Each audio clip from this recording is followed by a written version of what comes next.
যুগে যুগে আমাদের উপরে অনেক জুলুম হয়েছে, যুগে যুগে আমাদের উপরে অনেক অত্যাচার হয়েছে।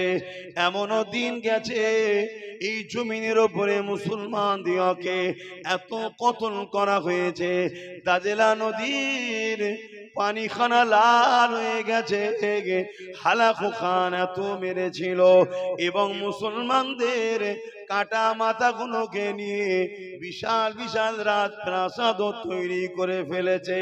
কিন্তু এরপরও শুনে রেখে দেন, সেই হালাকু খান মিটে গেছে, ইসলাম আজও জিন্দা আছে।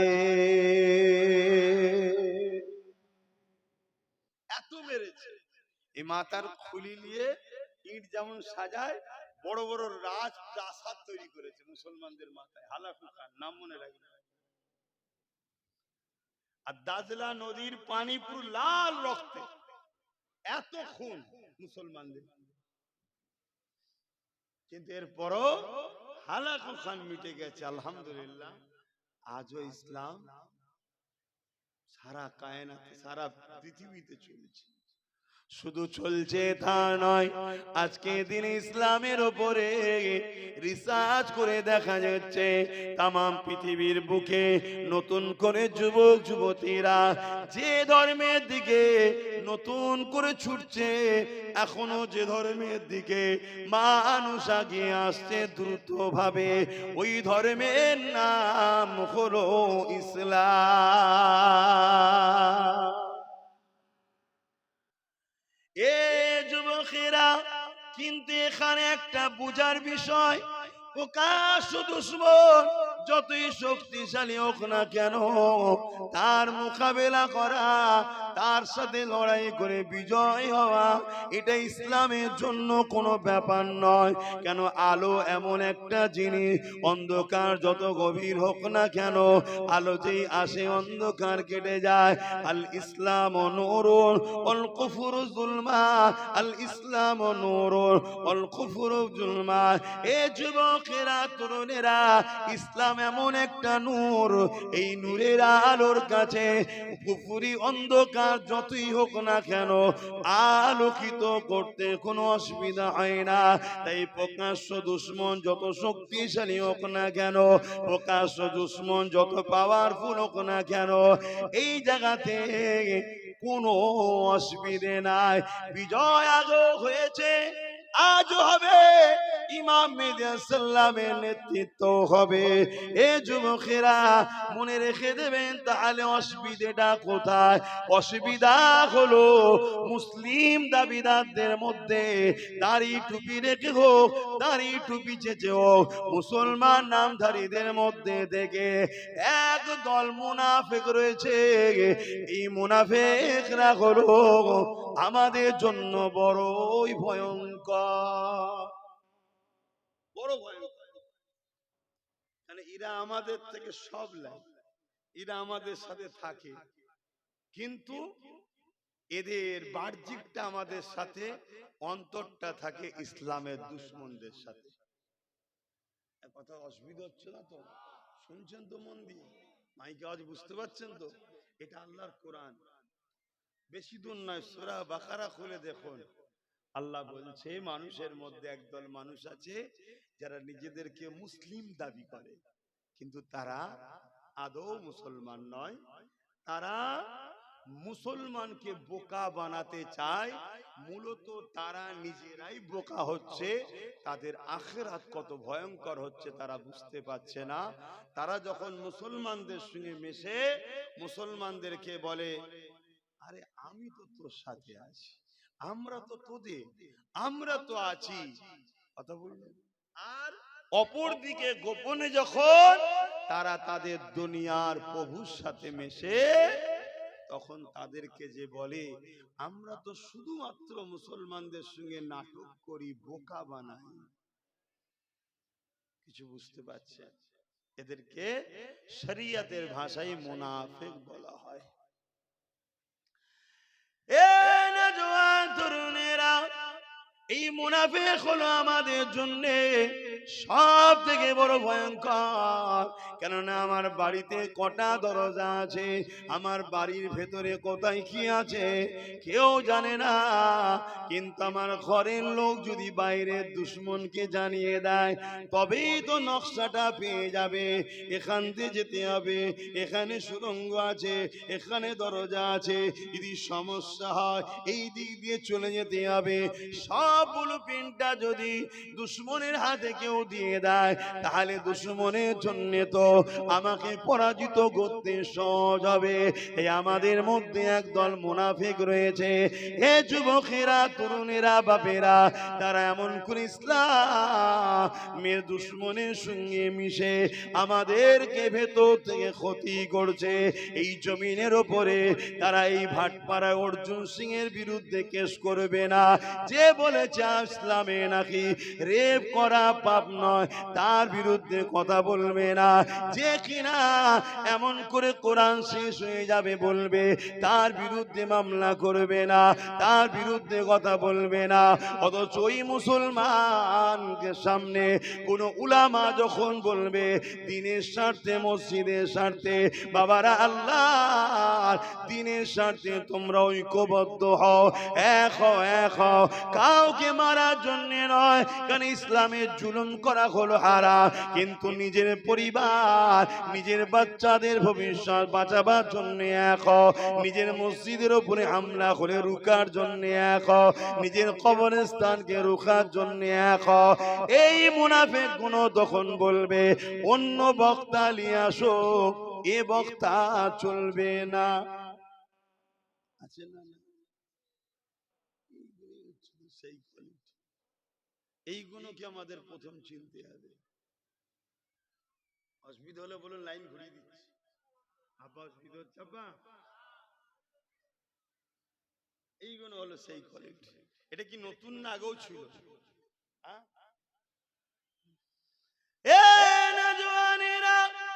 আল্লাহ নবীর জামানাতেও ছিল।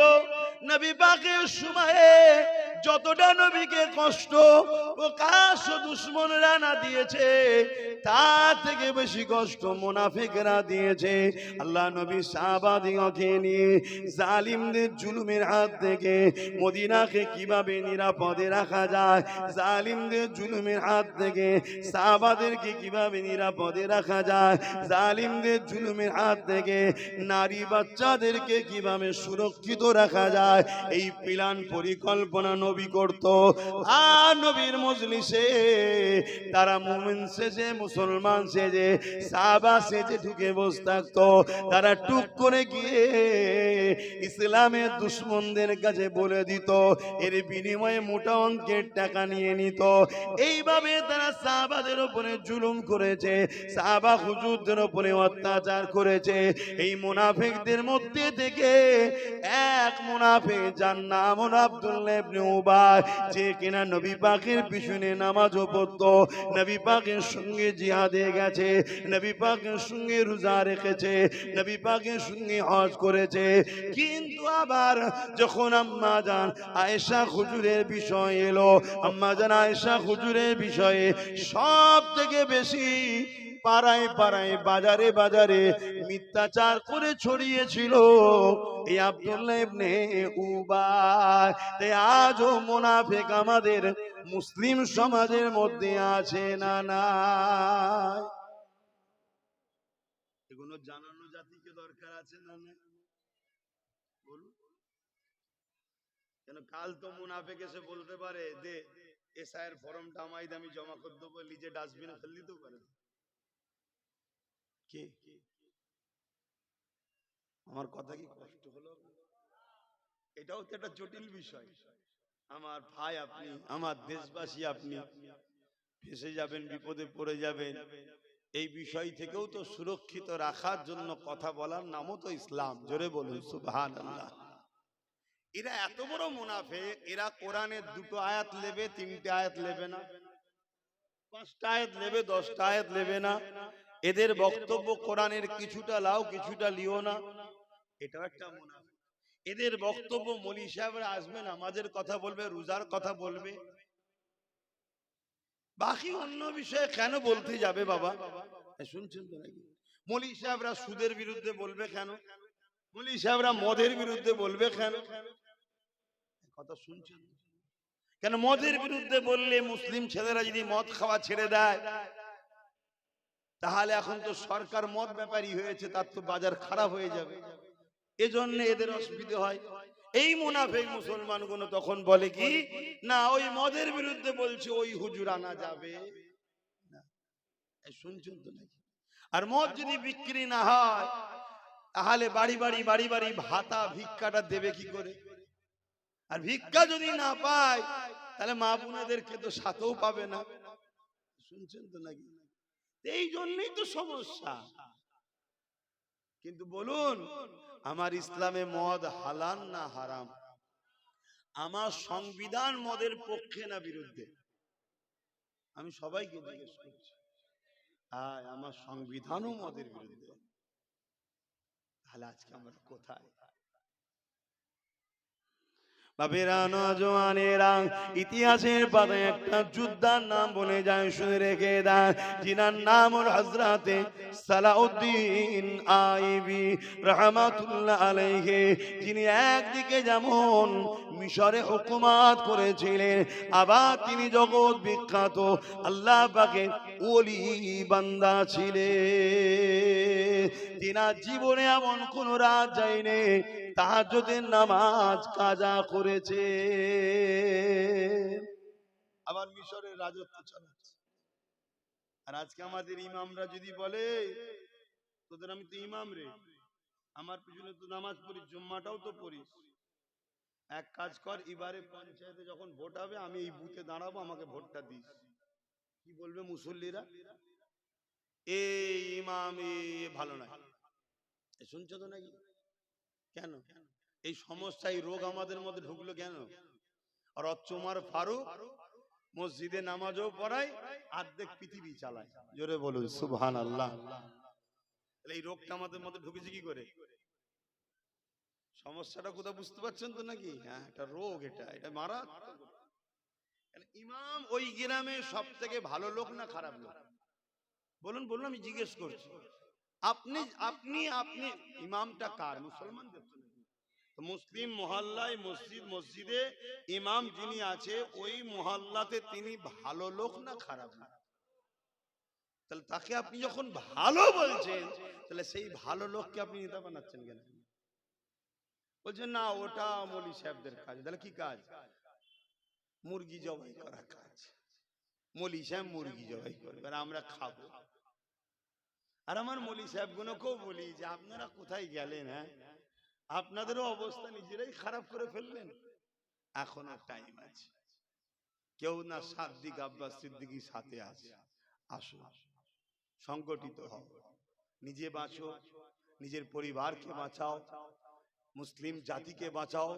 পাশাপাশি একজন প্রকৃত আল্লাহ মান্যে ওয়ালাই পারে সর্বধর্মের মানুষকে নিরাপত্তা দিতে, বাকি অন্য কেউ পারে না। আমি চ্যালেঞ্জ করছি, যদি পারত, ৭৯ বছর দেশ চালাচ্ছে অন্যজনরা, এখনো আমার দেশে গরিবের সংখ্যা ৮০% কেন? এর উত্তরটা দেন। এই কথা বুঝছেন না? বোঝেন? অতএব হিংসার চশমা খুলে দিয়ে ইনসানিয়াতের চশমায় আসুন। হিংসার চশমা খুলে দিয়ে মানবতার চশমাতে আসুন। ৭৯ বছর ধরে দেশ চালাচ্ছে অন্যজনরা, এরপর ৮০% ভারতবর্ষে গরিব কেন? বেশি তো কম না, আমি কম করে বলছি। এই ৮০%-এর মধ্যে মাত্র 14% মুসলমান, বাকি তাহলে কারা? চলো মুসলমানকে নাই দেবে না, মুসলমান বাদ, তো বাকি যে গরিব আছে তারা কারা? তাদেরকে গরিব বানিয়েছে কারা? মুসলমানরা। এত মুসলমানদের সমস্যা কেন? একটাই সমস্যা, মুসলমান জুলুম দেখলে রুখতে হবে ফরজ। জুলুম দেখলে রুখতে হবে ফরজ। সে জুলুমটা যদি মুসলমানের উপরে নাও হয়, একটা হিন্দু, আদিবাসী, দলিত, মতুয়ার উপরেও যদি জুলুম হয়, ওই মতুয়ার পাশে দাঁড়িয়ে জালিমের বিরুদ্ধে লড়াই করতেই হবে, এই মতুয়াকে বাঁচাতে হবে, এই অসহায়ের পাশে দাঁড়াতে হবে। এর নাম হলো ইসলাম। জোরে বলুন সুবহানাল্লাহ। আমরা শুধু সমাজকে নামাজটাই বুঝিয়েছি, আর বাকিটা বুঝাইনি। আর আজ যখন আব্বাস সিদ্দিকী বুঝাচ্ছে, সমাজের মুরব্বী বাপ থেকে শুরু করে, মা থেকে শুরু করে, যুবক যুবতী থেকে শুরু করে, ভাই বোন থেকে শুরু করে, নতুন প্রজন্ম থেকে শুরু করে, উলামা ভাই থেকে শুরু করে, দেরি হলেও অনেক উলামা, লক্ষ লক্ষ উলামা ভাই চেঞ্জ হচ্ছে। কথা কি আমার ভোলা ভুল হচ্ছে? আপনি কান মিলিয়ে দেখেন না এলাকা এলাকায়, বলছেন ঠিকই বলছে, কিন্তু আমরা আর আব্বাস সিদ্দিকী তো সমান নয়, সে দাদা হুজুরের আওলাদ, তা আমি আছি পিছনে, বলছে আছি, আমি এটাই চাই। কথা বুঝে আসছে না? নয় আপনাকে আগে বুঝতে হবে না, কিন্তু কমসে কম বিরোধী করবেন না, যেটা করছি করতে দেন। যখন সুন্দর সেজে যাবে তারপর আপনি এন্ট্রি যাবেন, কি আছে? আপনি সম্মানীয় ব্যক্তি, আমরা সম্মান দেবো আপনাকে, ইমামকে কি দেবো না দেবো না? হিংসা হবে নাকি? ইমামের পিছনে ইক্তেদা করে সারা জীবন নামাজ পড়ছি, ইমাম হাত তুলে দোয়া করছে, তো সেই ইমাম যদি ইজ্জতের সাথে, আপনারা তো ইমামকে ইজ্জতের সাথেই নিয়ে আসেন, সবকিছু সাজিয়ে টাজিয়ে নিয়ে খেটে খুঁটে মেহনত করে, এই ইমাম সাহেবকে ডাকো, হুজুর আগে খাবে, কি করেন না করেন? সব জায়গায় যখন ইমাম হুজুরদের সম্মান দেন, তাহলে একটা জায়গায় না হয় আব্বাস সিদ্দিকীর সাথে আপনারা লড়াই করে মেহনত করছেন, তারপরে যদি আমাদের ইমাম সাহেব সম্মান ভালো জায়গায় যদি ফিরে আসে হয়ে যাবার পর, অসুবিধা কি আছে? কোন অসুবিধা নেই। কি বলছেন, অসুবিধা আছে নাকি? কিন্তু মনে রাখবেন, হযরতে সালাউদ্দিন আইবি তিনি মিশর চালিয়েছে এবং তাহাজ্জুদের নামাজটাও কোনোদিন কাজা করেন। জোরে বলুন সুবহানাল্লাহ। যার মধ্যে আল্লাহর খৌফ আছে, যার মধ্যে আল্লাহর ভয় আছে, তার দ্বারা কখনো জুলুম হতে পারে না, তার দ্বারা কখনো বেইনসাফি হতে পারে না, তার দ্বারা কখনো মিথ্যাচার হতে পারে না, তার দ্বারা কখনো কোন মানুষের উপরে জুলুম হতে পারে না, সে মানুষ যে ধর্মেরই হোক কেন। ও ধর্মের অন্য হতে পারে, কিন্তু মানুষটা তো মহান স্রষ্টা রব্বুল আলামিনের সৃষ্টি, অতএব তার উপরে জুলুম করা মানে তুমি আল্লাহর সৃষ্টির উপরে জুলুম করছো, আল্লাহ তোমায় ছাড়বে না। আল্লাহর ভয় যার মধ্যে আছে তার দ্বারাই তো ইনসাফ হওয়া সম্ভব, কিন্তু আল্লাহর ভয় যাদের মধ্যে আছে, কাদের মধ্যে? আল্লাহ কোরআনে বলছে আমাকে সবথেকে বেশি ভয় করে উলামারা। কারা? উলামারা। আর সেই উলামাদের ঘরেই তো আজকে আমরা কণ্ঠাসা করে রেখে দিয়েছি। আবার এখানে একটা কথা বলে দিতে লাগে, আখিরি জামানা তো, আল্লাহ নবী বলেছেন আসমানের নিচে জমিনের উপরে সবথেকে নিকৃষ্ট হবে আবার একদল উলামা। সবথেকে নিকৃষ্ট হবে কারা? একদল উলামা। তারা কারা? কোন উলামা শ্রেষ্ঠ, কোন উলামা নিকৃষ্ট, একটু ছট করে এখানে বলে দিচ্ছি। আল্লাহ পাক কিয়ামতের দিনে ঘোষণা দেবে, আমার উলামা বান্দারা, আলেম বান্দারা, তোমরা আজকে ময়দানে মাশরে দাঁড়াতে হবে না, আমি আল্লাহ তোমাদেরকে বেহিসাব জান্নাতি করছি। জোরে বলুন সুবহানাল্লাহ। যাও জান্নাতে যাও। এই উলামা গুলো কারা? তুমি আমি উলামা ভাবলে হবে না, যে উলামা আল্লাহর কুদরতি কাছে উলামা, ওগুলো কারা? যারা মান আহাব্বা লিল্লাহ ওয়া আবগাদা লিল্লাহ ওয়া আতা লিল্লাহ ওয়া মানা লিল্লাহ ফাকাদ ইস্তাকমালাল ঈমান। যারা ভালোবাসে আল্লাহর জন্য, দুশমনি করে আল্লাহর জন্য, আত্মীয়তা করে আল্লাহর জন্য, বিচ্ছেদ হয় আল্লাহর জন্য, অর্থাৎ তারা যখন কোনো কথা বলবে ওই কথার উদ্দেশ্য আল্লাহ হবে। কোনো মানুষকে যখন ভালোবাসবে উদ্দেশ্য থাকবে আল্লাহর জন্য, কোনো মানুষের সঙ্গে দূরত্ব বজায় করবে উদ্দেশ্য থাকবে আল্লাহর জন্য। এ যুবকেরা, তরুণেরা, কিন্তু আজ বড় দুঃখ লাগে, আমার উলামা ভাইদের মধ্যে একদল উলামার ইতিহাস আমরা শুনেছি, হতভাগ আকবরের অর্থের কাছে বিক্রি হয়ে গিয়ে কোরআনের বিরুদ্ধে দিনে ইলাহি কিতাব লিখেছিল। এই উলামা কোন হলো দুনিয়াদার উলামা, এদেরকে তাগুতি শক্তির কাছে এরা মাথাকে নত করে দিয়েছে। এই উলামার কথা আল্লাহ রসুল বলেন যে উলামারা বেহিসাব জান্নাতে যাবে, তাদের মাকাম, তাদের সম্মান এত হবে। কোন ছেলে যদি, এ আমার আব্বারা, যুবকেরা শুনে রেখে দাও, উলামার সঙ্গে কেউ যদি এক দস্তখানে বসে খানাও খেয়ে থাকে, কিয়ামতের দিনেতে এই রকম ব্যক্তিকে ওই উলামার কাতারে আল্লাহ পাক জান্নাতি বানিয়ে দেবে। এ নওজওয়ানেরা, কিয়ামতের দিনে আল্লাহ যখন উলামাদের ঘোষণা করে দেবে, হে আমার উলামা বান্দারা, যান আপনারা জান্নাতে চলে যান। তারা যখন জান্নাতে যেতে লাগবে, ওই সময় এক শ্রেণীর মানুষেরা তাদের রাস্তা আগলে দেবে।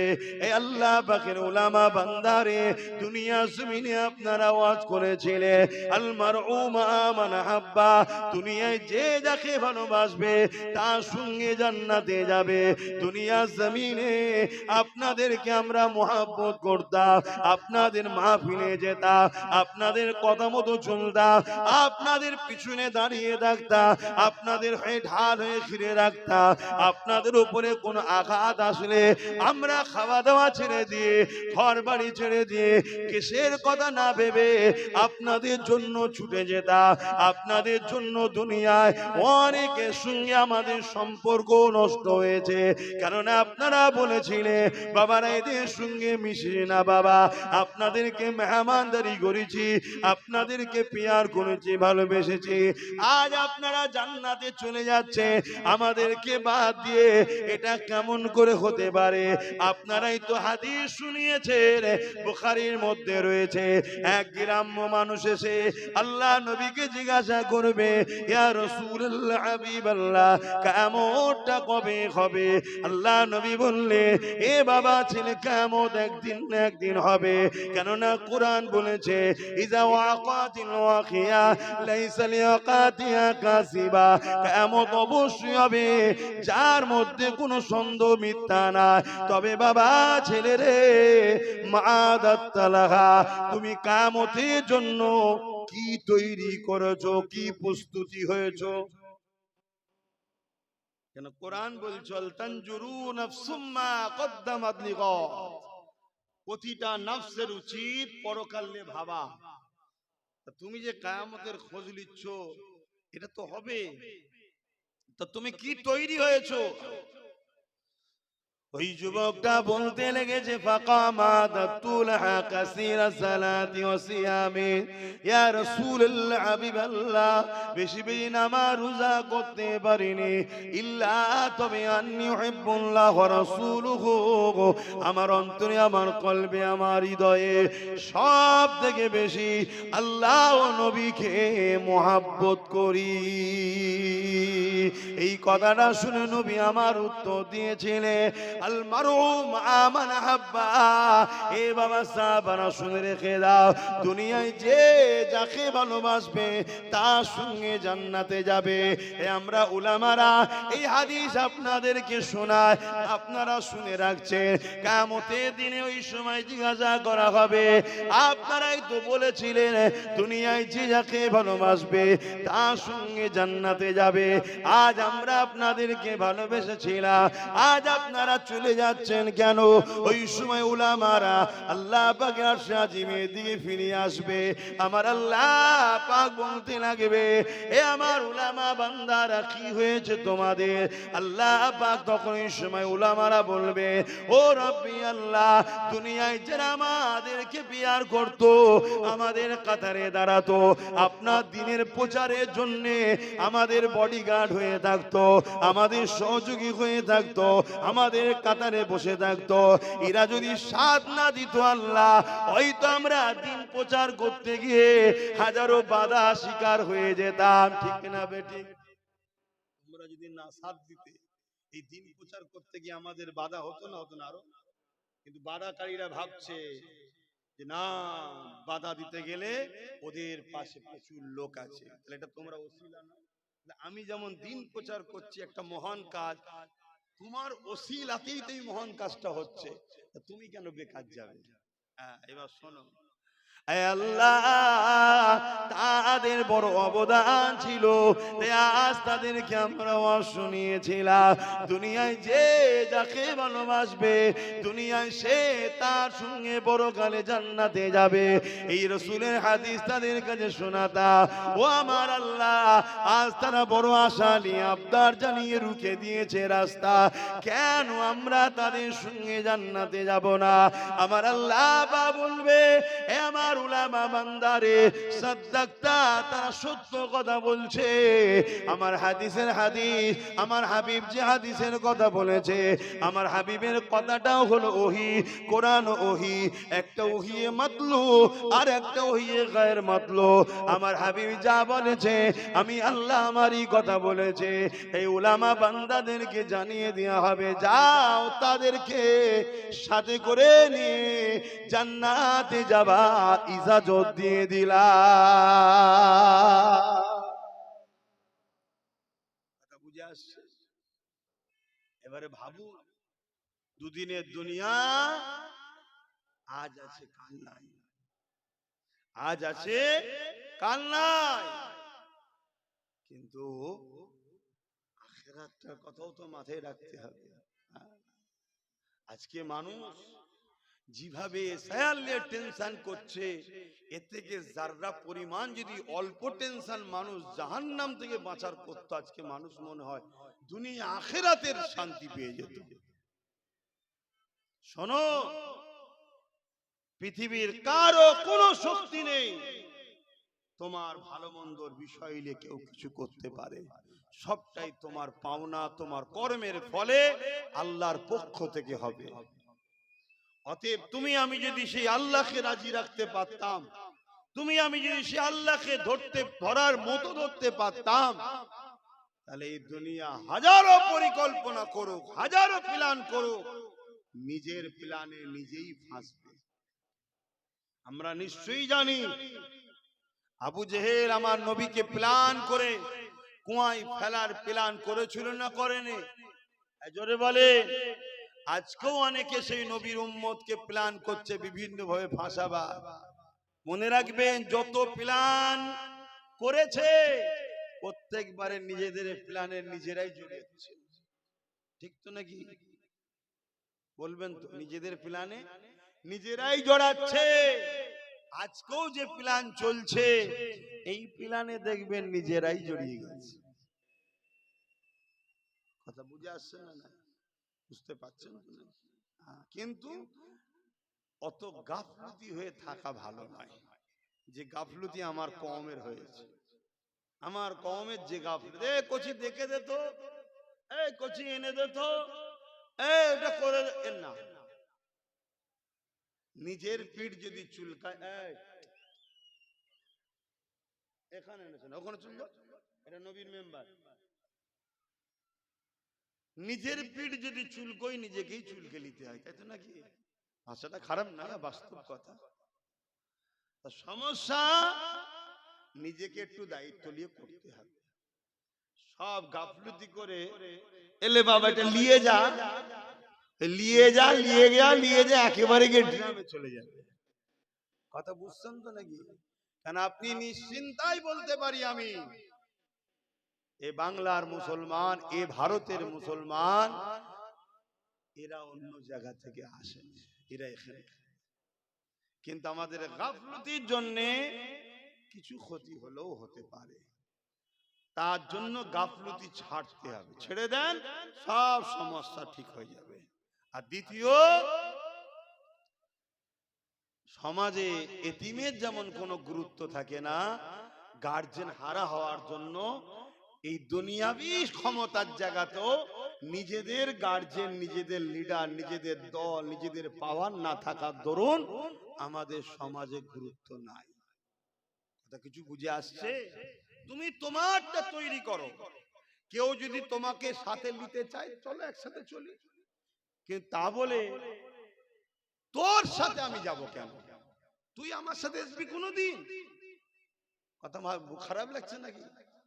তাই না, দুজনে মিলে একসাথে করি, একসাথে, তাহলে আবার একসাথে থাকবে। কিন্তু সারা জীবন সেই পরের আব্বাকে ও আব্বা, ও আব্বা, ও আব্বা বলবেন। মাঠে খাটালো, ধান কাটালো, ধান ঝাড়ালো, সেদ্ধ করালো, চাল করালো, রান্না করালো, দেখছে আব্বা আব্বা করছে, ছেলেকে দিয়ে কাজ করিয়ে এলি। আর আমরাও ভাবছি আব্বা কত ভালোবাসে। লাস্টে যখন খাবার টাইম হয়েছে, ঘরের দরজা দিয়ে তারা বাব্বাটাই খাচ্ছে, তোমাকে আমাকে বার করে দিয়েছে। কি সমাজে ঘটছে না? সব কিছুর ভাগের বেলায় আমরা বাদ। কি গো, কথা কি খারাপ লাগছে? একটু বোঝে, একটু ভাবে। এটা যুগে যুগে হয়ে আসছে। আবু জেহেল কুয়া করেছিল আমার নবীকে ফেলবে, কুয়ায় পড়েছিল কে? জোরে বলে, আবু জেহেলই পড়েছে। আজকের আবু জেহেলরাও কুয়া খুঁড়ছে আমাদেরকে ফেলবে বলে, আর ইরাও কুয়া থেকে উঠতে গেলে আমাদেরই হাত ধরে উঠতে হয়। কি গো, আমরা হাত না ধরলে উঠতে পারবি না? কথা বলে। হ্যাঁ, কেউ একজন আগে ছিল আমাদেরকে কুয়ায় ফেলে দিয়ে গেছিল, আমরা যখন বুঝতে পেরে সরে গেছি, কুয়ায় সে নিজে পড়েছে না পড়েনি? এমন কুয়ায় পড়েছে এখনো উঠতে পারছে কি? পারেনি। আমরা যদি এক্ষুনি সবাই মিলে হাত ধরি, চচ্চর করে আবার উঠে পড়বে। আমরা যার হাত ধরি সে যখন ওঠে, তাহলে আমাদের ভাগিদারিটা কই? আমাদের ভাগটা কই? কথা বুঝছেন না? বুঝছেন না? এইটাই আব্বাস সিদ্দিকী বুঝায় তার বাপকে, তার মাকে, তার বোনকে, তার ভাইকে, যে আমার নয় তার জন্য হজ করতে আমি আসি না। তোরকে আমার কথা নিতে কে বলেছে? শুনছেন না? শুনছেন? কিন্তু আমার বাপকে তো বুঝাতে হবে। 40 বছর ধরে তুমি সিলসিলার কাজ করছো, এই যে খুঁজছেন, আপনার ভাগ কি বুঝাতে হবে? আমার মাকে তো বুঝাতে হবে, আমার ভাইকে, আমার বোনকে তো বুঝাতে হবে। আল্লাহ পাক কোরআনে বলছেন, কুয়ান ফুসাকুম ওয়া আহলিকুম নারা, নিজে বাঁচো, নিজের আহালদেরকে বাঁচাবার চেষ্টা করো। কোথা থেকে? জাহান্নাম থেকে। আপনারা কি আমাদের আহাল নয়, পরিবার নয়, দাদা হুজুরের সিলসিলার মুরিদ মুত্তাকিন নয়? যে দাদা হুজুরের নাও হন, অনেক মুসলমান তো আমার নবীর তো নাকি? নবী বলছেন আমার উম্মতরা হলো আমার রুহানি আওলাদ। জোরে বলুন সুবহানাল্লাহ। সেই নবীর ঘরের ছেলে হিসাবে, একজন দ্বীনের আলেম হিসাবে নবীর উম্মতদের বুঝাবার দরকার আছে না নাই? যদি কেউ সে নবীর উম্মত না হয়, ইমানদার, তাহলে তোমার প্রশ্ন নয়, তাহলে তোমার কথা নয়। কি গো, বোঝানো দরকার আছে না নাই? অসুবিধা হচ্ছে আপনাদের? মনে রাখেন, তামাম পৃথিবীতে যুগে যুগে যুগে যুগে আমাদের অসতর্কে, আমাদেরই ভুলের জন্য ইসলামের বড় বড় ক্ষতি হয়েছে। সেই ক্ষতি আবার আল্লাহ পাক নতুন প্রজন্মের দ্বারা পূরণও করিয়ে দিয়েছে। জোরে বলুন সুবহানাল্লাহ। কিন্তু আমাদের গাফলতির জন্য ক্ষতি হয়েছে, যে ক্ষতি আজ ভারতবর্ষ হতে চলেছে আমাদের ক্ষতির জন্য। একটা ছোট্ট উদাহরণ দিচ্ছি, ছোট্ট একটা উদাহরণ দিচ্ছি। উত্তরপ্রদেশে আই লাভ মোহাম্মদ লিখেছে একটা ছেলে, যেটা আগে বলছিলাম। বলো তো ভাই, ব্যানারে লিখেছে তোমার বিবেক কি বলছে, এটা কোনো অন্যায়? আমি রবিকে ভালোবাসি, একটা ব্যানার। এখানে লেখা আছে এবিএস মডেল স্কুল, একটা ব্যানারে দেখো পীর আবু বকর সিদ্দিক নলেজ সিরিজের করেছে ওই স্কুলে 2025-এ আবার নতুন বাচ্চা ভর্তি লিবার অ্যাড। অর্থাৎ আমি একটা কাজ করছি, তার প্রচার। আমি নবী মুহাম্মদ সাল্লাল্লাহু আলাইহি ওয়াসাল্লামকে ভালোবাসি, এটা আমার ভালো লেগেছে, এটা লিখেছি। এতে অপরাধটা কি? কত লোক ভারতের খবর পাকিস্তানকে দিয়ে দিচ্ছে, সেটা অপরাধ নয়? কথা বুঝছো না? তাদের তো ধরছে না। কত লোক ভারতের পতাকা তোমাদের এই বনগা কোন স্টেশনে বেঁধেছে, জেল দিল, ধারা হালকা দিল, পরের দিন কোর্টে জামিন হয়ে গেল, বিশেষ এক রাজনীতির দলের লোকেরা তাকে ফুলের মালা দিয়ে আবার ঘরে নিয়ে যাচ্ছে। শুনছেন? মানে ইরাদা ছিল কি, পতাকাটা বাঁধাবো পাকিস্তানে, তারপরে বলবো মুসলমানরা টিঙ্গেছে, এলাকার মুসলমানদের ধরপকড় করো, জেলে ভরো। কিন্তু হাতে নাতে ধরা পড়ে গেছে, যখন দেখছে আরে আমার কর্মী তো ধরা পড়ে গেল, হালকা ধারা দিল। কেন? প্রশাসন কিছু করেনি, ওপর থেকে হ্যালো, ধারাটা হালকা দিবি, কেসটা বেশি দিবি না, চলে এলো নাকি? বুঝতে পারছেন তো নাকি? প্রশাসন দেখছে যা, আমি কি করবো, আমার চাকরি চলে যাবে, চলো হালকা ধারা। পরের দিন কোর্টে উঠলো, জামিন হয়ে গেল। শুনছেন? আর শারজিল ইমাম উমর খালিদ নাম জানেন? চেনেন আপনারা?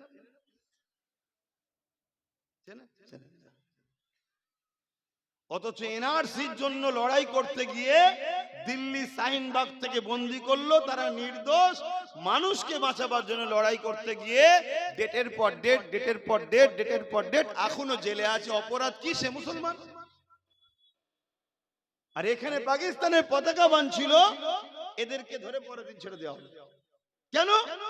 নেতা ওদের, সব ওদের। আর শারজিল ইমাম আর ওমর খালিদ, এদের কেউ নেই। মাথায় ঢুকছে তো নাকি? এরপরও যদি না বোঝো, আমার কিছু তো দেখার নেই তো। আমার ডিউটি পালন করছি, আমি শুধু আমার ডিউটি পালন করছি। আল্লাহ পাকের কাছে আমি না ধরা পড়ে যাই যে বলিস নি কেন, এজন্য বলছি। আমার কথা যদি সবাই নাও নেন, আল্লাহর জাত পাকের কসম করে বলছে আমার কোনো অসুবিধা নেই। আল্লাহর জাত পাকের কসম করে বলছে আমার কোনো অসুবিধা নেই। আমার ভাই নওশাদের কোনো অসুবিধা নেই। ও যদি হেরাও যায়, ওর কোনো অসুবিধা নেই। কে বলেছে অসুবিধা? কথা মাথায় ঢুকছে না? ঢোকে না কেন? একটা স্টাম্প নিয়ে এসেছে মায়ের পেট থেকে। আওলাদে রসুল, আওলাদে মুজাদ্দেদ, খানদানে রসুল, আওলাদে মুজাদ্দেদ, একটা স্টাম্প নিয়ে দুনিয়ায় এসেছে।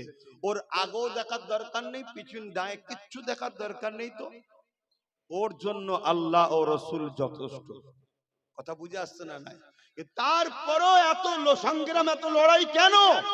আল্লাহর কাছে ধরা পড়ে যেতে হবে, হক কথা বলতে হবে। এবং নবী বলেছে নেতৃত্ব কুরাইশ বংশের বাচ্চারা দেবে। কথা বুঝে আসছে না? এজন্য বুঝানো। তো ভাইয়ের আমার, আজকে সেই কানপুরে লিখেছে এটা কোনো অপরাধ নয়, সংবিধানও বলছে অপরাধ, কিন্তু তারপরেও তার বিরুদ্ধে কেস হলো, ধরা হলো। এটা একটা বিষয়। আর একটা বিষয় হচ্ছে, এতদিন ওই উত্তরপ্রদেশে যতগুলো সেকুলারের নামে দলের নেতা ছিল, একটা কারো মুখে শুনেছেন যে উত্তরপ্রদেশে এইটা হয়েছে, এটা অন্যায়? আমার দেশের রাজ্যের কথা বলছি না, উত্তরপ্রদেশেরই যারা রয়েছে, কেউ একটা প্রতিবাদ করে তো শুনেছে? কেন? অতএব তারাও কিন্তু এতই বুঝাতো যে তোমরা এদিক ওদিক করো না, তোমরা এদিক ওদিক করলে এ চলে আসবে, ও চলে আসবে, এই করে করে মুসলমানকে রেখেছিল। একদিন সেই আসলো। আর আজকে যখন মুসলমান বিপদে পড়ছে, কি একটা বলেছে আমি নবীকে ভালোবাসি লিকা, তাকে জেলে পড়ছে, সেই ছেলেটার হয়ে একটা কেউ বাইট দিয়েছে?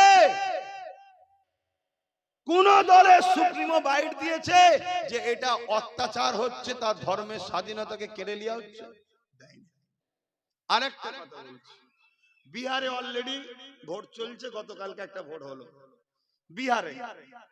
লালুর বেটাকে জিজ্ঞেস করছে আই লাভ মোহাম্মদ সাল্লাল্লাহু আলাইহি ওয়াসাল্লাম লে পুরো দেশ জুড়ে হই হই হচ্ছে, এই বিষয়ে আপনার মতামত কি? তখন উত্তর কি দিচ্ছে? আমি বিহার ভোট নিয়ে ব্যস্ত আছি। তো বলতে পারতো যে না, এটা সংবিধান বিরোধী করছে উত্তরপ্রদেশের সরকার। এদিকে বলছে না, বিহারের 19% ভোট আমায় দাও যদি বিজেপি কে রুখতে চাও। কেন? এই কথা বুঝছেন না? বুঝেন না? তুই যদি সত্যি মুসলমানদের ভালো চাইতিস, মুসলমানদের জানের থেকেও দামি যে মোহাম্মদ রাসূলুল্লাহকে মুসলমান ভালোবাসে, একটা কথা বলতে পারলি যে উত্তরপ্রদেশের সরকার এটা জুলুম করছে, এটা উচিত নয় করা, এতটুকু বলতে পেরেছিস? তাহলে এরা আমাদের চাই, এরা শুধুমাত্র বিজেপির ভয় দেখিয়ে নিজেদের গদি, নিজেদের পরিবারের গাড়ি বাড়ি, নিজেদের জায়গাকে শক্ত করছে। দ্বিতীয় কিচ্ছু নয়। এরা সব কন্ট্রাকচুয়াল। অনেক দেখবেন রাস্তায় টোল প্লাজা থাকে, toll plaza Australia company, France company, Chinese company, বিভিন্ন দেশের কোম্পানিকে সরকার দিয়ে দেয়। অনেক দেশের হয় ওই টোল প্লাজা 10 বছরের জন্য ভাড়া। 10 বছরে যত গাড়ি যাতায়াত করবে, যে দেশের কোম্পানি করছে সে দেশ নিয়ে নেবে, বাকি তারপরে ওটা দেশের হয়ে যাবে। এই যে যত সেকুলারের নামে রয়েছে, এরা হলো কোম্পানি, ওই টোল প্লাজার মতো। শুধুমাত্র ভয় দেখিয়ে ভয় দেখিয়ে ভয় দেখিয়ে এদেরকে শিক্ষা থেকে, স্বাস্থ্য থেকে, কর্ম থেকে, সব থেকে এদেরকে পুরো প্যারালাইসিস রোগী করে দাও, দিয়ে তোমার ডেট শেষ, তুমি চলে যাও, আমি তারপরে এন্ট্রি হব, এদেরকে নির্মূল করে দেবো। কথা মাথায় ঢুকছে না? ঢুকছে। যেমন দিল্লিতে হলো, সেই ষড়যন্ত্র আজও চলছে। আর আমরা শুধু আল্লাহকে ভয় করা ছেড়ে দিয়ে খানদানে রাসূলদের বিরুদ্ধে গালিগালাজ করছি বলার জন্য। কথা মাথায় ঢুকছে তো? শুধরাও, এখনো টাইম আছে। যদি বিশ্বাস হয়, আর যদি বিশ্বাস না হয়, আমি আমার ডিউটি করে যাচ্ছি, তুমি তোমার বুঝে নাও। এই যে আজকে এসআইআরটা কি জানো? এসআইআরটা কি জানেন আপনারা? বলুন, কেউ জানেন কি? 90% মানুষ জানে না এসআইআরটা কি, জানেই না। আমি আপনাদের ঘরে বলবো, শুনবেন? এসআইআরটা হলো ওয়াকফ আন্দোলনকে ভোলানো, এসআইআরটা হলো চাকরি যে দিতে পারেন মাইন্ডকে ডাইভার্ট করা, এসআইআর হলো দেশ যে ধ্বংসের দিকে চলে গেছে, কেন্দ্র সরকার দেশ চালাতে পারছে না, মাইন্ডকে ডাইভার্ট করে দেওয়া। এসআইআর হলো বেকারত্ব বেড়ে গেছে, তাকে খামোশ করিয়ে দেওয়া। এটাই তো এসআইআর। শুনছেন তো নাকি? এখন দেখুন, কারো রুজি রুটি, চাকরি বাকরি আন্দোলন, ওয়াকফ আন্দোলন, ওবিসি আন্দোলন, কোন আন্দোলন আছে? সব কাগজ কি হবে, কি হবে, কি হবে, কি হবে, কাগজ। শুধু মানুষকে প্রেসানে রেখে নিজের রুটিটা সেকে নিয়ে চলো কেটে পড়ো, তারপরেও তাওয়াই পড়ে থাকবে। যাক, হায় হায় হায়, কোথায় সমাজ চলে গেল? বাবেরা, নওজওয়ানেরা, তরুণেরা, মনে রাখবেন, আমি আরো একবার সতর্ক করে দিচ্ছি, যদি বাবরি মসজিদের প্রমাণ হয় 500 বছর ধরে ছিল, নামাজ হয়েছে, ওখানে কোনো নিচে অন্য কোন ধর্মের স্থানের কোনো প্রুফ পাওয়া যায়নি, এরপরও যদি সব প্রমাণ হওয়ার পরও বাবরি যদি তুমি আমি না পাই, এখানে তুমি যতই কাগজ থাকুক না বলো নাকি, যতই প্রুফ থাকুক না বলো নাকি, তুমি এই জায়গায় নিরাপদে আছো, তুমি এটা ভাবছো কি করে? আমি কি বলছি বুঝছেন তো? এখান থেকে নিরাপদ পাওয়ার একটাই উপায় আছে, আমি আবার বলে দিচ্ছি, আল্লাহ সাহায্য, নবী পাকের উপরে মহাব্বত, আল্লাহ পাকের সাহায্য ছাড়া আমরা কামিয়াবি হইনি, হব না। এই সর্বপ্রথম তাওয়াক্কালতু আলাল্লাহ, আল্লাহর উপরে ভরসা করো। দ্বিতীয় নম্বর হলো নবীর সুন্নাহয় জীবন গড়ো, নবীকে প্যার করো, নবীকে মহাব্বত করো। 3 নম্বর হলো নিজেদের জন্য ইমানদার লিডার তৈরি করো। রাসূলুল্লাহ জানিয়ে দিয়েছে, এ আমার মাননেওয়ালারা, তোমরা কুরাইশ বংশের বাচ্চার নেতৃত্ব মানো, তা ঝান্ডা দলের পিছনে দাঁড়াও। এই জায়গাতে মনে রেখে দিও, এ বাংলার মানুষেরা, পূর্ব ভারতের জমানার মুজাহিদ আবু বকর সিদ্দিক দাদা হুজুর পীর কেবলা, আল্লাহ পাক তিনাকে কুরাইশ করেছে, সেই খানদানের আওলাদ হিসাবে আমিও কুরাইশ বলে দিয়ে যাচ্ছি। মনে রেখে দেবে, আমাদের সবথেকে বড় দুশমন হলো মুসলমানদের মধ্যে থেকে একদল মুনাফিক, যাদেরকে কখনো দেখবেন না ইসলামের যারা বিরোধী করবে তাদের বিরুদ্ধে কথা বলতে, যাদেরকে কখনো দেখবেন না কোরআনের ওপরে যারা আঘাত দেবে তাদের বিরুদ্ধে কথা বলতে। অথচ যদি কোনোদিন কোন উলামা আপনাদেরকে বাঁচাবার জন্য দুনিয়ার জালিম নেতাদের বিরুদ্ধে কোনো কথা বলে, এই মুনাফিক মুসলমান কোন তখন ওই উলামাদের বিরুদ্ধে কথা বলে দেয়। আজ বাংলার জমিনে কোটি কোটি উলামা রয়েছে, কোন উলামার মুখ থেকে কি কখনো শুনেছেন?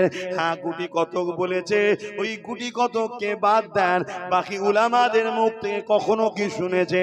বাবারা, যেখানে আল্লাহ ছাড়া অন্য কোন গায়রুল্লাহর উপাসনা হয়, আর উপাসনাকে কেন্দ্র করে কোন খাদ্য হয়, ওই খাদ্য যদি কেউ খায় বাবা, সে বেঈমান হয়ে যাবে, কাফের হয়ে যাবে। এই কথা কি কখনো কাউকে বলতে আপনারা শুনেছেন? না, বলবে না। কিন্তু হ্যাঁ, কিছু উলামারা বলেছে, আজ উলামা গুলো বলেছে তার বিরুদ্ধে একটা বড় অংশের উলামা বিরুদ্ধে লেগে গেছে। তার মধ্যে থেকে আমি একজন, ইনশাআল্লাহ আমি বলেছিলাম আমার রাজ্যের সরকার মুসলমানদেরকে কাফের বানাবার জন্য রাজ ক্ষমতা দিয়ে বড় প্ল্যান তৈরি করেছিল বা এখনো করতে চলেছে। ওই প্ল্যানের মধ্যে একটা প্ল্যান হলো দিঘাতে মন্দির তৈরি করে ওই মন্দিরের প্রসাদকে রেশনের মাধ্যম দিয়ে মুসলমানকে খাইয়ে কাফের বানাতে চেয়েছে। এই কথাটা যখনই বলে দিয়েছি অনেক মুসলমান মুনাফিক বলছে আব্বাসকে জলসা করতে দেওয়া যাবে না, এ মাঠ নয় ও মাঠে নিয়ে যাও, এখানে নয় ওখানে নিয়ে যাও। একটাই কারণ হলো কেননা এরা দুনিয়া জমিনে মুসলমান সেজে আছে কিন্তু এদের অন্তরটা ইসলাম বিদ্বেষীদের সঙ্গে লেগে আছে। তুমি ক্ষমতার আসনে বসে আছো, তুমি মানুষের রুজি রুটির কথা ভাববে, মানুষের শিক্ষা কারবারের কথা ভাববে, কেন মুসলিম ধর্মের ভাবাবেগে তুমি আঘাত দিতে যাচ্ছ? যেমন হিন্দু ভাইদের অন্যান্য ভাইদের গরুর গোশত খাওয়াটা ভাবাবেগে আঘাত দিয়া, ঠিক তেমনি কেউ যদি বড় প্ল্যান করে অন্য খাবারের মধ্যে যদি অমুসলিম ভাইদেরকে গরুর গোশত খাইয়ে দেয়, এটা যেমন অন্যায় হবে জুলুম হবে, তার থেকেও বড় অন্যায় জুলুম হলো ইসলাম একত্ববাদের বিশ্বাস করে তার গায়রুল্লাহর উপাসনা করা। কোন স্থানের খাদ্য খাওয়ালে মুসলমানরা কাফের হয়ে যায়, ওই খাবার তুমি কেন রেশনের পক্ষ দিয়ে মুসলমানকে খাওয়াচ্ছিলে?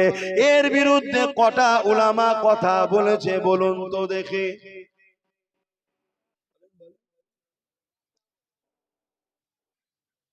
সমস্যাটা কোথাও বুঝতে পারছেন তো? অসুবিধা হচ্ছে আব্বা? যদি আব্বাসের কথা অসুবিধা হয় খান, আপনি আপনার কবরে জবাব দেবেন, আমার কি সমস্যা, কিন্তু আমার ডিউটি বলা, আমি বলবো তাতে বলতে গিয়ে যদি তুমি আমার সঙ্গে যুদ্ধ করো আমি তোমার সঙ্গে যুদ্ধ করতে রাজি আছি, আমি ওপেন বলে যাচ্ছি, এত কোনো ক্যামেরার মুখে বলে যাচ্ছি।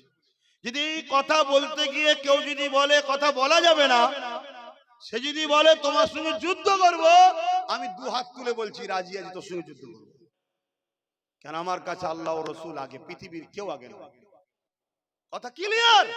তাতে যদি হারি পুকুরিয়ার লোক বলে ভাই ওই যে দ্বিতীয় যেখানে জলসা করেছিলেন ওখানেও হবে না, আপনাকে জলসা করতে দেবে না, আমি আসবো না। পুরো বাংলার লোক যদি বলে তোমায় জলসা করতে দেবো না, করবো না। জলসা আমায় খাওয়ায় না, খাওয়ায় আমার। শুনছেন তো নাকি? কিন্তু আল্লাহ রসুলের পক্ষে কথা বল কেন? এটা একটা চক্রান্ত চলছে। 1 কোটি মরা লোক দ্বারা যেমন কোন উপকার কাজ করিয়ে নেওয়া যায় না, 100 কোটি বেঈমান ভেতরে ভেতরে কাফের হওয়া মুসলমানের দ্বারা ইসলামের কোনো কাজ হতে পারে না। এই জন্য ইসলামের দুশমনেরা আমাদেরকে ভেতর থেকে কাফের বানাতে চাইছে। আমরা যতদিন বেঁচে আছি ইনসাফ ততদিন থাকবে, আমরা যতদিন আছি ইনসানিয়ত থাকবে, আমরা যতদিন আছি নাই থাকবে। আমরা যদি চলে না যাই তাহলে আজকের ফেরাউন কোনো মানুষের কাছে খোদা হয়ে টিকে থাকতে পারবে না। বুঝছেন তো নাকি? তাই মুসার বিরুদ্ধে সেদিনের ফেরাউন লেগেছিল, মুসা সাথীদের পিছনে লেগেছিল। আজকে ছোট ছোট যারা খোদা হতে চাইছে এরা দেখছে বাকি সবাইকে তো আমাদের কৃতদাস বানিয়ে নিয়েছি, সবাই তো আমাদেরকে সেজদা করে আর করে সব করিয়ে নিয়েছি, মুসলমানদের তো হবে না। আবার মুসলমানের মধ্যে থেকে অনেককে খাবার খাইয়ে খাইয়ে কাজ তো মিটিয়ে দিয়েছি, কিন্তু অনেক উলামা আছে এই মুসলমানদের ঘরে জলসায় গিয়ে তওবা পড়াচ্ছে, এই মুসলমানদের ঘরে জলসায় গিয়ে বুঝাচ্ছে, এ তো পরিবর্তন হয়ে যাচ্ছে। এক কথা বুঝছেন না? তাহলে তোমার কাজ তুমি করো, আমার কাজ আমি করি। ইমামতির কাজ ইমাম করবে, তাই তো নাকি? এখন স্কুলের মাস্টার যদি বলে ইমাম সাহেব সরো আমি নামাজ পড়াবো, তাহলে ইমামের জায়গায় তুমি হাত দিয়েছো, তাহলে ইমাম তো তখন বলবে স্কুল থেকে সরো আমি পড়াবো। তুমি নেতা যখন বলবে ধর্মের বিষয়ে হাত দেবে, তখন হুজুর তখন রাজনীতির বিষয়ে হাত দেবে। কথা বুঝছেন না, বোঝেন না? তুমি কেন বললে যে কোরআন শেষ হয়ে যাবে, আমার উন্নতি শেষ হবে না? তোমাকে এটা বলার অধিকার কে দিল? তুমি বাকি কি বিষয়ে বলেছো সেটা তাদের ব্যাপার, আর তোমার ব্যাপার।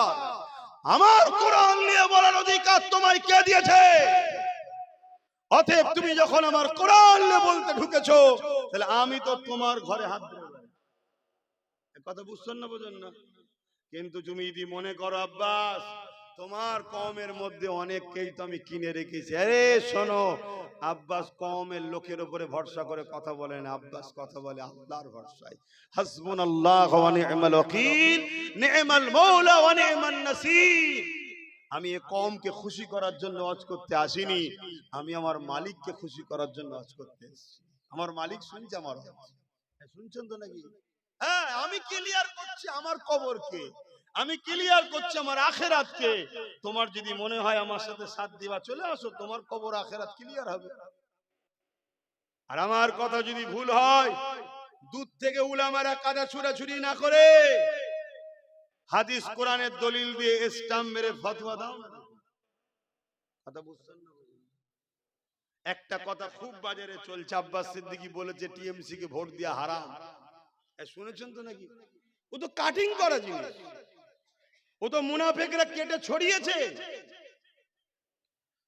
ও তো ছড়িয়েছে। কেন ছড়িয়েছে? যাতে করে আব্বাসকে বোঝানো যায় সাধারণ মুসলমানকে যে আব্বাস হলো বিজেপির লোক।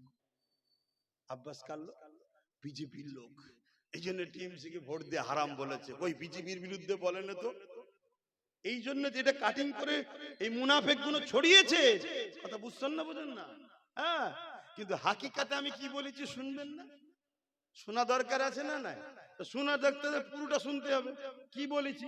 তা 20 মিনিট, এই 20 মিনিট বলছি, 20 সেকেন্ড, 30 সেকেন্ড, 1 মিনিট, 1.5 মিনিট কে ওয়াচ করে, বাকি বক্তা কোনো গেল কোথায়? আগে কই, পরে কই? হ্যাঁ, তাহলে একটুখানি বলি, ধৈর্য হারা হচ্ছেন না তো? 10 মিনিটের মধ্যে কাজ ছেড়ে দেবো। এই কমিটি, অসুবিধা হচ্ছে? তোদের ভয় লাগছে নাকি? ভয় লাগলে পরের বার দাওয়াত করবি নি। দাওয়াত করার সময় তো জোর করে যে করি, ভাই জান নিতে হবে। কোথায় গেল আমার আলী ভাই? ভয় লাগছে নাকি? দুনিয়ায় যদি কপালে জেল খাটা থাকে ঘুরে আসবেন, অসুবিধা কি আছে? কপালকে কেউ চেঞ্জ করতে পারে? দুনিয়ায় যদি মার খাও, কপালে মার খেয়ে নেবেন, অসুবিধা কি আছে? কিন্তু আখিরাতটা আপনার কামিয়াবি হবে যদি আপনি হকের পক্ষে থাকেন। কতদিনের দুনিয়া? আলী ভাইয়ের কত হলো? বয়স কত হলো? 48, একদম শেষের দিকে। খুব টেনে মুড়ি কতদিন আর? আচ্ছা লাও না, 30 বছর আরো বেরিয়ে দিলাম, লাও, আল্লাহ ভালো জানে। 40 বছর, আল্লাহ ভালো জানে। 50 বছর, আচ্ছা আর 100 বছর দিলে খুশি? আল্লাহ ভালো জানে। কিন্তু গড় কি বলছে? গড়টা কি বলছে? 70, 80, এর উপরে তো কেউ যাচ্ছে না। ঠিক আছে, তারপরেও ধরে নিলাম 100 বছর। তারপরেও মরণ আছে না নাই? আমি এটাই বুঝতে চাইছি, মরণ আছে না নাই? সেই জায়গায় কি জবাব দেবেন? কবরে যখন জাহান্নামের গর্ত করে দিয়ে 99টা সাপ দেবে দুমুখো, আর কালা কানা ফেরেশতা পাঠিয়ে পিটবে, তখন কি উত্তর দেবে? এইটা আমার বাপকে, আমার মাকে, আমার ভাইকে, আমার বোনকে বোঝানো দরকার আছে না? যে ভাই আমার গুনার মাপ আছে। সিনেমা দেখে ফেলেছিস, তওবা কর। গান শুনেছিস, তওবা কর। যাত্রা গেছিস, তওবা কর। মদ খেয়ে ফেলেছিস, তওবা কর। জিনা করে ফেলেছিস, তওবা কর। কাঁদ আল্লাহর কাছে। গুনার মাপ আছে না? না।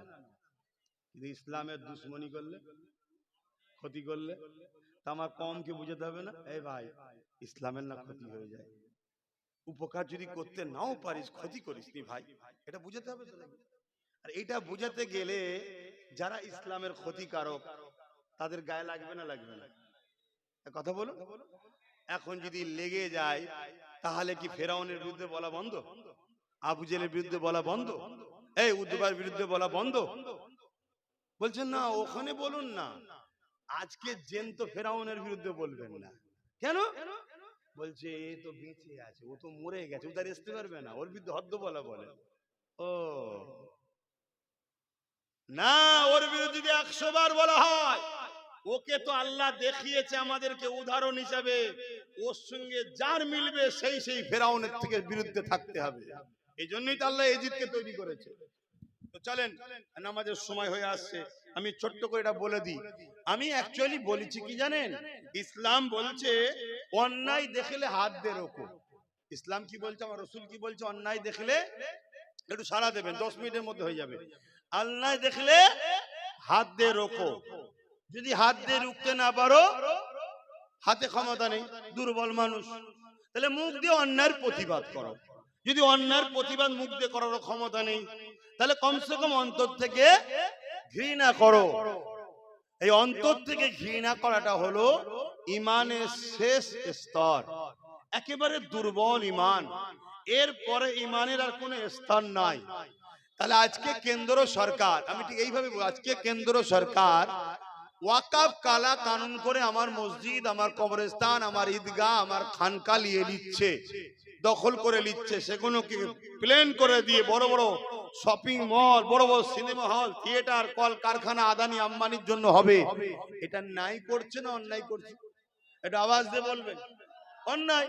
তাহলে রাসূলের হাদিস, অন্যায় দেখলে তাহলে কেন্দ্র সরকারের বিরুদ্ধে হাত দিয়ে লড়তে হবে।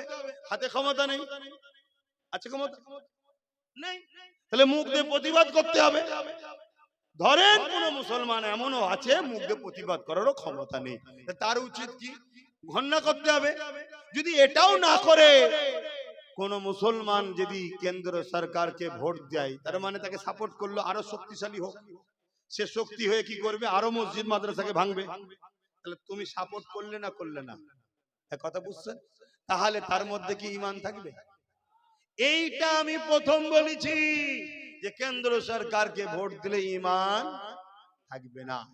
দ্বিতীয় আমি কি বলেছি, কেন্দ্র সরকারের বিরুদ্ধে লড়াইয়ের প্রতিবাদের দরকার আছে না নাই?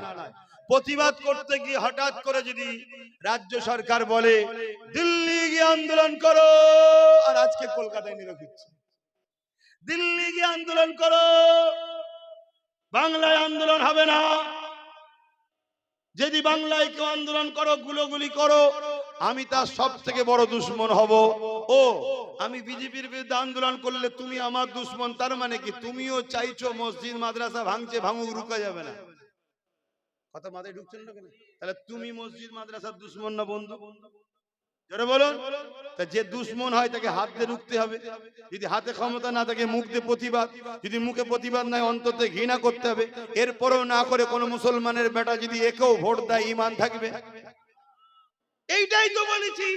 অনেকে আবার বলছে তাহলে এতদিন ভোট দিছিল সব, এই এতদিন বলেছিল, এতদিনে বলেছিল যে দিল্লি চলে যাও? কথা কিছু বুঝছেন না? এই যে একটা মুসলমান ধরুন আজকে এসছে, দাড়ি টুপি আছে, নামাজ পড়া মুসলমান, আসসালামু আলাইকুম বলবো না? বলবো না? কালকে শুধু ইসলাম ছেড়ে দিয়ে অন্য জায়গায় চলে যায়, তাকে সালাম দেওয়া যাবে? তাহলে এতদিন এ বলেন দিল্লি চলে যাও, তাই এতদিন যদি কেউ দেয় বা দিতে বলে সমস্যা তো নেই, কিন্তু আজ যখন ও মসজিদ মাদ্রাসার বিরুদ্ধে, আর সাপোর্ট করা যাবে? আরো একটা কথা, যদি কেউ বলে কোরআন মিটে যাবে, তার মানে সে কোরআনের পক্ষে না বিরুদ্ধে? যে কোরআনকে মিটাবার কথা বলে, কোরআনের বিরুদ্ধে, তাকে তুমি সাপোর্ট করা মানে তার ওই কথাকেও তুমি সাপোর্ট করলে, তাকে শক্তিশালী করলে। আজ মুখে বলেছে, কাল বাস্তবে করবে, তার কি মান থাকবে? এই কথাটা আমি বলেছি। বলার পরে আবার কি বলেছি জানেন? সেটাও শোনেন। এরপরও বলেছি কি, যদি কেউ মনে করো যে এটা ভুল করে বলে ফেলেছে, তাহলে তোমার সরকারকে যে বলো একটা বাইট দিতে, যে আমার এগুলো বলা ভুল হয়ে গেছে, তাহলে আমি এসে ওর বিরুদ্ধে বলবো, এর বিরুদ্ধে বলবো না। এই কথা বুঝছেন না? বোঝেন না? এগুলো কিচ্ছু দেয়নি, শুধু ছেড়েছে কি টিএমসিকে ভোট দিয়ে আব্বাস সিদ্দিকী হারাম বলেছে। এই শুনছেন না? শোনেন, ওই কবর আবু জেহেল যেমন কুয়া খুঁড়েছিল, এটা প্রচার করে নিজেদের কুয়া নিজেরাই খুঁড়েছিস। কেন মানুষ সবাই বোকা নয় রে। এখন মানুষের হাতে অ্যান্ড্রয়েড মোবাইল, মানুষ গুগলে সার্চ করে পুরোটা দেখছে। আর যাদের মধ্যে ঈমান আছে, সে দুনিয়ার স্বার্থে যদি এ সাপোর্ট করেও থাকে, আমার বক্তব্য আলোচনা শোনার পরে তার দিল জাগবে আল্লাহর ভয়েতে। কোরআনের দুশমন, মসজিদের দুশমন, মাদ্রাসার দুশমন। দুর্গাপুরে বোলডুজার দিয়ে রাজ্য সরকার মাদ্রাসা ভেঙেছে এবং মিড ডে মিলের খাবার রাস্তার কুকুরের বাচ্চাকে দেবো, তো মাদ্রাসার বাচ্চাদের দেবো না, এই রাজ্য সরকার বলেছে। এই সরকারকে কোনো ইমানদার ভোট দিতে পারে না। কথা মাথায় ঢুকছে না ঢোকে না? যদি দেয় তার ঈমান থাকতে পারে না। এইটাই তো বলেছি। এবারে এই যদি এর ভুলটাকে স্বীকার করে নেয় যে আমার ওই কোরআন শেষে বলাটা ভুল হয়েছে, দিল্লি চলে যাও বলাটা ভুল হয়েছে, আন্দোলন তোমরা করো, রাস্তা যেন জাম না হয়, একটু আমার দিকেও খেয়াল রেখো, কেন আমি তো তোমাদের সাথে আছি, কি তাহলে ভিন্ন বিষয়। আর নাই শুধু মুখে বলবে এসআইআর হতে দেবো না, আমি বেঁচে থাকতে এসআইআর হতে দেবো না। এসআইআর চালু হয়ে গেছে, উনি মরে গেছে এমন কোনো রিপোর্ট আছে নাকি? কথা বুঝছেন না? বোঝেন? এগুলো শুধুমাত্র মুসলিম তোমাকে আমাকে বিশেষ করে বোকা বানাচ্ছে। আবার আজকে কি বলছে? বেঁচে থাকতে এনআরসি হতে দেবো না। আরে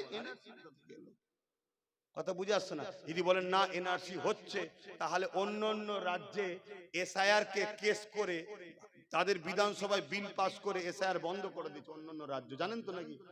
খবর রাখেন, অন্য রাজ্য এসআইআর কে বিল পাস করে বন্ধ করে দিয়েছে, তার রাজ্যে এসআইআর হচ্ছে না। তাহলে আপনার তো 215টার উপরে এমএলএ, আপনি কেন বিধানসভায় বিল পাস করে এসআইআর বন্ধ করলেন না? দ্বিতীয় নম্বর কথা, 90,000 এসআইআর করার জন্য অফিসার আপনি দিলেন কেন? 3 নম্বর কথা, 221 কোটি টাকা আপনি কেন খরচ করছেন এসআইআর করার জন্য? অতিবিরা দুজন মিলে এক শ্রেণীর লোককে শেষ করবে, যারা হলো গরিব। কি আমার কাছে হিন্দু মুসলমান আদিবাসী সাঁওতাল বাগদি বুঝিনি, গরিব কাকে ক্ষতি করবে? গরিব। কথা মাথায় ঢুকছে? এই হচ্ছে কথা। আর যারা বিজেপি গেলে খুব হুড়হুড়ি করছিল আমাদের ভাইরা, তারা সব থেকে বেশি বিপদে পড়ছে। এতে কি আমি খুশি? না, খুশি নয়। এখনো সময় আছে, সব গরিবরা এক হয়ে যাও, গরিবরা এক হয়ে যাও। ধর্ম তোমার তোমার ঘরে রাখো, তোমার দিলে রাখো, বাইরে তোমরা গরিব এক হও, গরিব এক হও, গরিব এক হও। আর আপনাদেরকে বলে যাব যে বিএলআরও আসবে ফর্ম দিতে, 2টো ফর্ম দেবে, 2টো ফর্মকে জেরক্স করে জেরক্সের উপরে লিখি করবেন, কাটাকুটি হলে জেরক্সের উপরে হোক, ফ্রেশ করার পরে তারপরে এই ফর্ম 2টো ফিল আপ করবেন। করার পরে যে বিএলআরও আসবে তার ফটো তুলবেন, তার নাম ফোন নাম্বার নেবেন, তার অ্যাড্রেস জানবেন এবং তাকে বলবেন একটাই স্ট্যাম্প মেরে সই করে আমায় দাও, তবে দ্বিতীয়টা দেবো। শুনছেন তো নাকি? নিয়ে সেটাকে 2-3টে জেরক্স করে একটা মোবাইলে ফটো তুলে যত্ন করে রেখে চুপচাপ বসে থাকুন। কথা বাতে ঢুকছে? ফর্ম যদি আসে আপনি নিশ্চিন্তায় থাকুন, ফর্ম না এলেই টেনশন। ফর্ম সব বাড়িতে যাবে না, শুনছেন তো নাকি? এক এক বাড়ি নোটিশ যাবে, এক বাড়িতে ফর্ম যাবে। কথা বুঝে আসছে? অতএব আশা করছি আপনাদের বাড়ি সব ফর্মই আসবে ইনশাআল্লাহ। আল্লাহ আপনাদের হেফাজত করুক।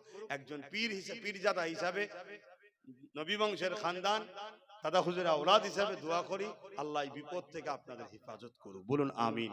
কিন্তু বারবার বলছি, আগে স্ট্যাম্প মেরিয়ে সই করাবেন, তারপরে দ্বিতীয়টা দেবেন। যেটা নিজের হাতে স্ট্যাম্প মারা কপি রাখা ছাড়া ছাড়বেন না। কথা কিছু বুঝছেন না? বোঝেন না? আপনাদের সববার বাপ দাদু এখানকার, কথা বুঝে আসছে? আপনার দাদুর কবর এখানে আছে, তার মানে এখানেই ছিল। দাদির কবর এখানে, মুরব্বী বাপেদের কথা বলছি, আমাদের কথা বলছি নি। আমার বেটা জান এখানে, আপনাদেরও যুবক যারা তোমাদেরও বেটা জান এখানে, দাদুর আব্বাও এখানে আছে, টেনশনের কিচ্ছু নেই। কথা কিছু যদি বলেন কি করে আপনি বলছেন, আরে মুসলমান জুম্মার নামাজ ছেড়ে দেয় তো কি হয়েছে, ঈদ বকরাই ছেড়ে দেয় তো কি হয়েছে, ভোট দিয়া কোনোদিন মিস করেন। তাহলে ভোট যখন দিয়ে নাম আসতে গেছে নাকি, কিন্তু এই কথাটা মাথায় রাখবেন, বারবার বলছি, দুটো ফর্ম দেবে, একটাকে নিয়ে সই স্টাম্প মেরিয়ে সই করে নিজের কাছে রাখবেন, এবং যে আসবে, ভাই আপনি কে, আমি আপনার ফটো তুলবে, তার নাম অ্যাড্রেস ফোন নাম্বার রাখবেন, রেখে দেবেন। কেন বলছি, বাই চান্স যদি আপনাদের সঙ্গে গাদ্দারি হয়, ধোঁকা হয়, ওপরে কে গাদ্দারি করেছে আমি দেখবো না, যে বেটাকে আপনি ফর্ম দিয়েছেন, না কান টানলে মাথা, সেটা কথা আছে না। আমি আপনাদের ভালোবাসার মানুষ হিসেবে, পীর ভাই হিসেবে বলে যাচ্ছি, বাবাজি হিসাবে, আল্লাহ একটাই আমার ভাই দিয়েছে, একটাই সারা বাংলা কাঁপাচ্ছে, তার দ্বারা দিয়ে কেস লড়বো, আপনাদের পাশে থাকবো। কথা মাথায় ঢুকছে না, ঢোকে না? বাকি কে আপনাদের সাথ দেবে আমি জানি না, কেন অনেকে সাপ হয়ে কামড়াচ্ছে, উজা হয়ে আবার ঝাড়ছে। 90,000 দিয়ে দিয়েছে, আবার বলছে হতে দেব, যাত্রীকে কি হলো? আপনি তো বিধানসভায় বিল পাস করতে পারতেন অন্য রাজ্যের মতো, যে আমার রাজ্যে হবে না, মিটিয়ে যেত। কিন্তু আমি একটা বিদায় লিবার আগে বলবো একটা কথা, পশ্চিম বাংলায় বাংলাদেশ থেকে ঘুষপেটিয়া মুসলমান ঢুকেছে, এই কথাটাই বাংলায় সর্বপ্রথম কে বলেছিল বলেন তো? কবে বলেন তো? তখন কিন্তু এখানে অন্য সরকার ছিল, তখন চিল্লে ছিল, সেই হাওয়া এখন শুরু হয়েছে।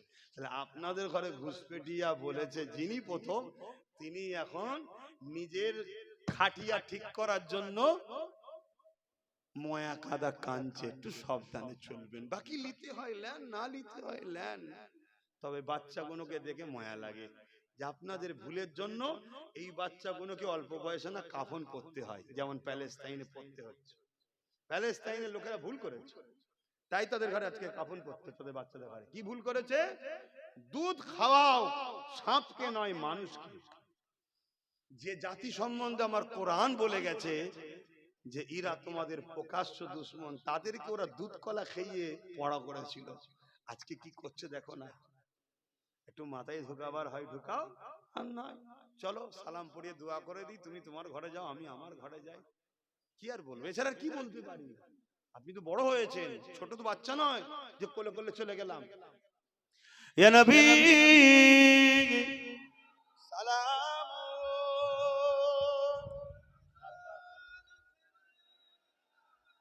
খোলো খোলো।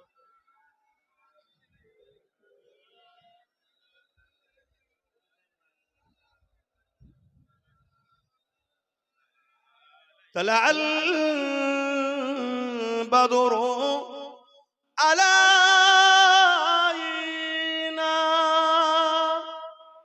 من شنيعة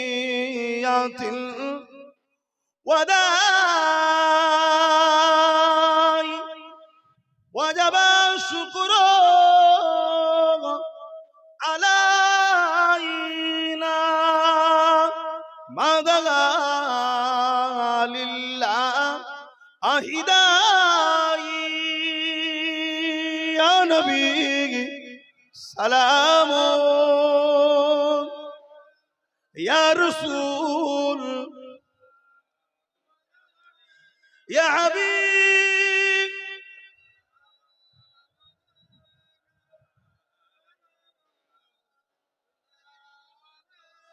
পড়িল আল্লাহ আরো বাণী, পোহালো দুঃখে রজনী, হইল জগৎ অনুরানী, আমিনার নয় অনির্মণি, ইয়া নবী সালাম ইয়া রাসূল ইয়া হাবিব সালাম। সকলে বসুন, এখনই দোয়া হবে, আসে সকলে বসুন। বাপ ভাইরা, কথাতে ভাষাতে ব্যবহারে কেউ কষ্ট পেলেন, যদি পেয়ে থাকেন আল্লাহর রাস্তায় মাফ করবেন। তবে দিনের স্বার্থে আপনারা আমার দিনী ভাই, বোঝাবার চেষ্টা করেছি, পাশাপাশি আপনাদের সঙ্গে রুহানি সম্পর্ক আছে, চেষ্টা করেছি। আমার জন্য দোয়া করবেন, আমার ছোট ভাই নওশাদের জন্য দোয়া করবেন। সে একা লড়ছে, তার জন্য দোয়া করবেন, আল্লাহ তাকে কামিয়াবি করুক। আর আমিও ন্যায় সত্য ইনসাফের পক্ষে একটা সংগঠন ফুরফাসে আহলে সুন্নাত ওয়াল জামাত অরাজনৈতিক সংগঠনের মাধ্যম দিয়ে লড়াই করছি, আমার জন্য দোয়া করবেন।